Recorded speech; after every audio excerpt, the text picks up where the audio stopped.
মাস, হ্যাঁ 3 মাস পরে আমার ছেলে পেটে এসেছে মায়ের কৃপায়। না খেয়ে থাকতাম, কিন্তু কখনো কাউকে বলতাম না যে পৃথিবীতে কেউ কারো না।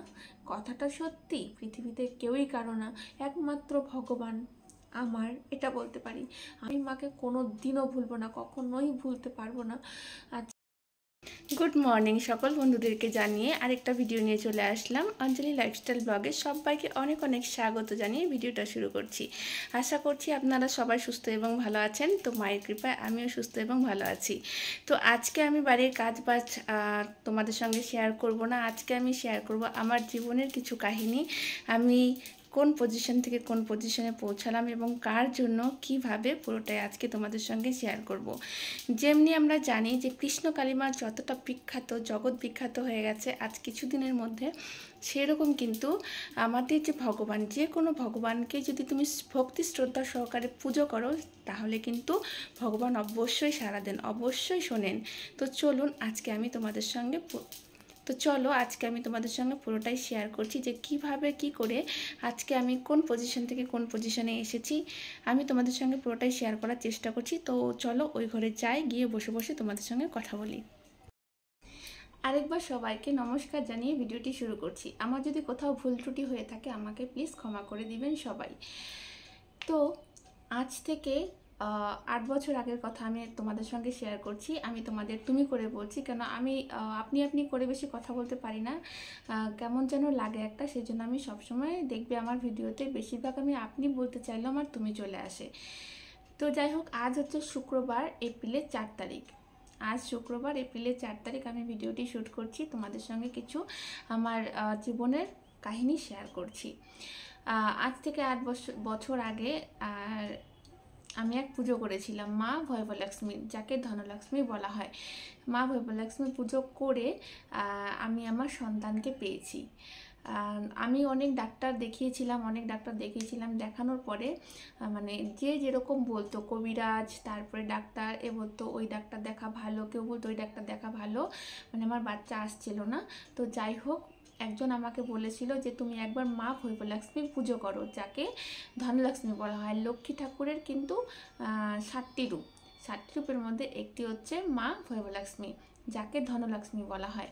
তো আমি সেই পূজাটা করেছি। আমি তখন 11টা সপ্তাহ করেছিলাম। তুমি পুজোটার নিয়ম হচ্ছে তুমি 11টা সপ্তাহ কিংবা 21টি সপ্তাহ কিংবা 31 কিংবা 41 কিংবা 51 এভাবে করতে হয়।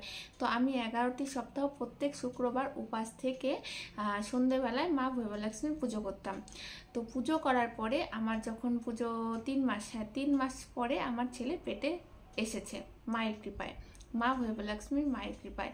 দেখো, যে কোনো ভগবান হোক, আজকে যেমনি আমাদের কৃষ্ণকালী মাকে শুধু জয় কৃষ্ণকালী মায়ের জয় নাম জপ করে সবাই এত এত উপকার পাচ্ছে। যাদের বাচ্চা হচ্ছে না তাদের বাচ্চা হচ্ছে, ক্যান্সার রোগ ব্যাধি, মাথা ব্যথা, নানা রকম টিউমার, নানা রকম রোগ ব্যাধি ভালো হয়ে যাচ্ছে আজ মায়ের কৃপায়। তো সেই রকম কিন্তু মায়ের প্রচার হয়েছে আমাদের কৃষ্ণকালী মায়ের। তো আমরা তো সেরকম পারছি না মায়ের প্রচার করতে।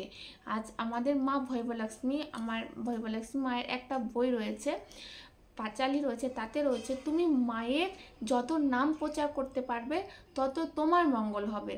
আজ আমি হয়তো মঙ্গল পেলাম মায়ের পুজো করে।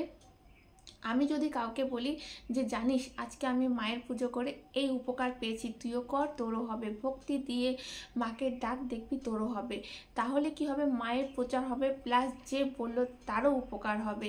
মায়ের প্রচার করা ভালো, মায়ের প্রচার করা খারাপ না। যেমনি আমরা কৃষ্ণকালী মায়ের ভিডিও দেই, সেরকম কিন্তু যে কোনো ভগবানের যদি তুমি উপকার পেয়ে থাকো, প্রচার করো। সবাইকে বলো যে আজ আমি এই পুজো করে এই উপকার পেয়েছি, তুমি করো, তোমারও সুফল হবে। সেটাই বলছি।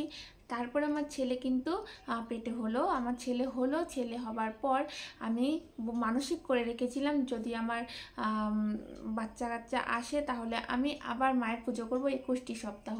তারপরে কিন্তু সেই মানসিক আমি পুরো করে দিয়েছিলাম, 21টি সপ্তাহ মায়ের পুজো করেছিলাম। তারপরে দেখো, আমার জীবনে অনেক কষ্ট ছিল। এমনও দিন গেছে যে এতটা গরমের মধ্যে ঘরে ফ্যান ছিল না, গরমের মধ্যে ফ্যান ছাড়া থেকেছি, ঘরে খাবার খাবার ছিল না, একটা বেলার যে কীভাবে খাবার খাবো সেই অন্ন জোটানোর মতো সামর্থ্য ছিল না, না খেয়ে থাকতাম কিন্তু কখনো কাউকে বলতাম না যে আমি না খেয়ে আছি। থালা ছিল না যে আমি ভাত খাবো, সেরকম থালাটা পর্যন্তও ছিল না যে আমি ভাত খাবো, কাগজের মধ্যে খেয়েছি।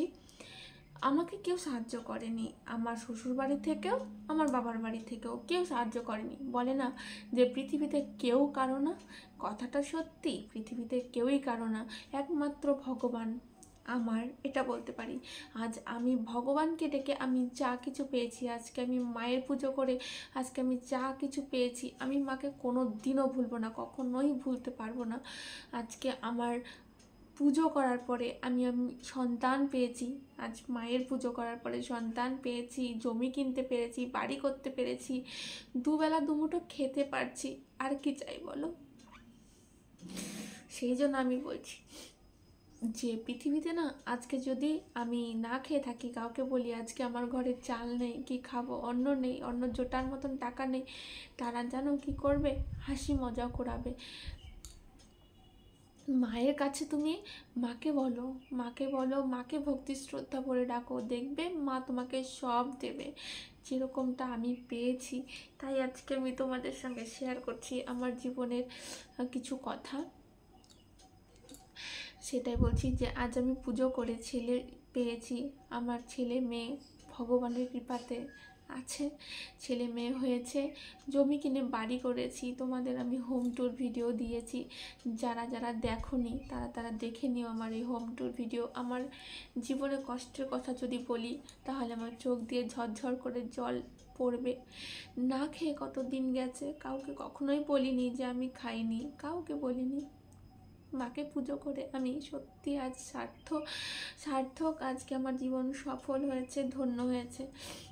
তো যাই হোক, মায়ের পুজো করার পরে ছেলে হবার পরে তারপর আমি আবার মানসিক করেছিলাম, আমি আবার আমার বাড়ির জন্য পুজো করেছিলাম যে আজ ভগবান আমার যদি মাকে বলেছি যে হে মা ভৈবলক্ষ্মী, আমার যদি বাড়ি হয়ে যায় তাহলে আমি তোমার 21টি সপ্তাহ পুজো করব এবং উদ্যাপন করব।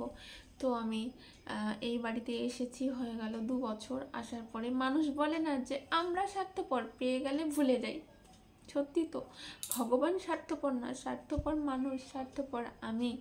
আজ পেয়ে গেছি, তাই 2 বছর ধরে এখন পর্যন্ত কিন্তু মায়ের পুজো আর করিনি। তো আমি যে মানসিকটা করে রেখেছিলাম যে 21টি সপ্তাহ করব ব্রত মায়ের, 21টি সপ্তাহ করার পর উদযাপন করব 7টা কিংবা 11টা কুমারী কন্যা হোক কিংবা বিবাহিত মহিলাদেরকে ঘরে ডেকে তাদেরকে মায়ের ভৈবলক্ষ্মীর বই, তাদের প্রসাদ খাইয়ে, তাদেরকে দান করে যতটুকু সামর্থ্য হোক আলতা সিঁদুর দান করে তাদেরকে প্রণাম করে, তাহলেই মা তোমাকে আশীর্বাদ করবে।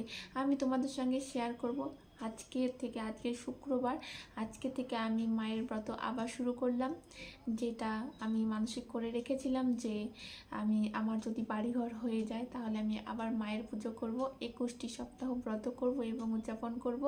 তো আজকে থেকে সেই দিনটি আমি শুরু করলাম। আর এই পুজোটি শুরু করতে হয় পূর্ণিমা তিথি থেকে, তো এখন পূর্ণিমা তিথি চলছে, তাই আমি মায়ের পুজো শুরু করছি। আর আমি পুজো করব, তোমাদের সঙ্গে শেয়ার করব কিভাবে মায়ের পুজো করতে হয়। আমি বলবো যারা যারা আমার ভিডিওটি দেখছো, তোমাদের যে কোনো মনস্কামনা যদি থাকে তাহলে তোমরা এই পুজোটি শুরু করতে পারো মানসিক করে যে আমার এটা যদি সফল হয়ে যায় তাহলে আমি তোমার পুজো করব, কিংবা তুমি পুজো করো যে মাকে বলো মা তুমি আমার এই প্রার্থনা শোনো, এই কথাটি আমার মনস্কামনা পূর্ণ করো। আমি তোমার ব্রত পূজা শুরু করলাম, দেখবে তোমার অবশ্যই সুফল হবে। যেমনি আমাদের কৃষ্ণকালী মা ডাকলেই সারা দেন, তেমনি কিন্তু সেম জয় মা ভৈবলক্ষ্মী, যাকে ধনলক্ষ্মী বলা হয়, কখনোই তোমার ধনের কমি হবে না, কখনোই তোমার কিছু অভাব হবে না যদি তুমি মাকে ভক্তি শ্রদ্ধা সহকারে মাকে ডাকো, মাকে পুজো করো। তো আমি সন্ধ্যাবেলায় পুজোতে যখন বসবো তোমাদের সঙ্গে আমি শেয়ার করব যতটুকু পারছি। ভিডিওটি দেখার জন্য ধন্যবাদ। চলো পুজো করব, তোমাদের দেখাবো। তো বন্ধুরা চলে এলাম আমি একদম সন্ধেবেলায়। দেখো আমি পুজোর জন্য সব কিছু রেডি করে বসে গেছি। তো ঘরে আমার ছিল আগে থেকে মা ভৈবালক্ষ্মীর ফটো। তোমরা যারা পুজো করতে চাইছো তারা সবার আগে এই মায়ের একটি ছবি লাগবে। মা ভৈবালক্ষ্মী যে কোনো দোকানে গিয়ে ধনলক্ষ্মী বা ভৈবালক্ষ্মী বললেই ছবিটি পেয়ে যাবে, মা ধনলক্ষ্মীর ছবি। তো আমি ভালো করে মুছে টুছে এখানে আসনে বসাবো। বেশি কিছু লাগে না পুজো করতে, সামান্য কিছু দিয়েই পুজো হয়ে যায়। পুজো করতে লাগছে হচ্ছে মা ভৈবালক্ষ্মীর একটি বই, যেটার মধ্যে মায়ের ব্রত কথা লেখা রয়েছে। তারপর রড়ি, চন্দন আর হচ্ছে চাউল, আতপ চাউল আর সোনা লাগবে। সোনা কিংবা রূপা, যাদের ঘরে সোনা নেই কিংবা রূপা নেই যাদের ঘরে, তারা একটি টাকা দিয়েও মায়ের পুজো করতে পারো। তো আর মায়ের খুব প্রিয় হচ্ছে লাল ফুল। লাল ফুল খুবই প্রয়োজন। একটি ফুল হলেও মাকে, একটি ফুল হলেও লাল ফুল একটি দেওয়া দরকার। তো আমি সকালে যেহেতু ফুলগুলো কিনে নিয়ে এসেছি, তো ফুলগুলো কেমন যেন হয়ে গেছে। আর জবা ফুল বেশি ছিল না, যার জন্য আমি গাঁদা ফুল আর জবা ফুল মিলিয়ে মাকে একটি সুন্দর করে মালা তৈরি করে দিচ্ছি। তোমার যতটুকু সামর্থ্য, যদি তুমি প্রত্যেক শুক্রবার সেরকম তুমি প্রসাদ মাকে এনে দিতে পারছো না, চিনি কিংবা গুড় দিয়েও মায়ের পুজো হয়। সব থেকে বড় কথা ভক্তি, শ্রদ্ধা আর মনে বিশ্বাস নিয়ে পুজো করতে হবে, তাহলেই সফল হবে। আর পুরো নিয়ম বিধি মেনে। দেখো তামার একটি ঘট লাগবে, এই যে একটি তামার ঘট, এতে 5টি সিঁদুরের ফোঁটা তামার ঘটের মধ্যে। আর মাকেও সুন্দর করে ফোঁটা দিয়ে দিতে হবে সিঁদুরের।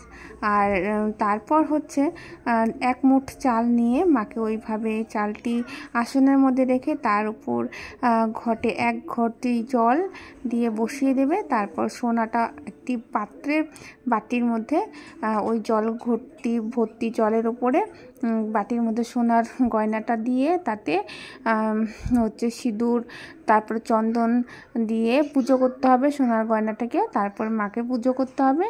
আর তারপর তুমি ধূপ দ্বীপ জ্বালিয়ে দাও সযত্নে।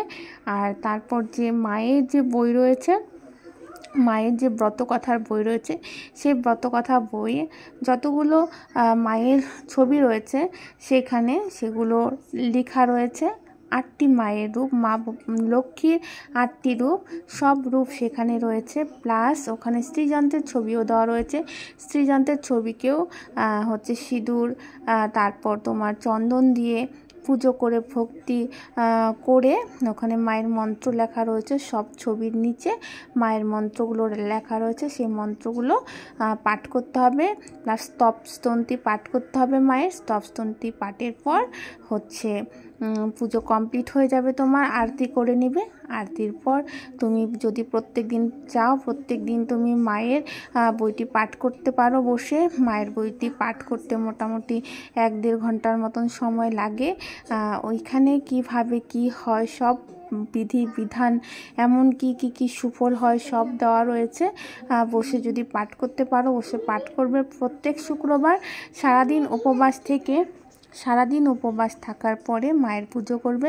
মায়ের পুজোর পরে মায়ের প্রসাদ সবাইকে বিতরণ করবে। বিতরণ করে সেই প্রসাদ খেয়ে জল খাবে।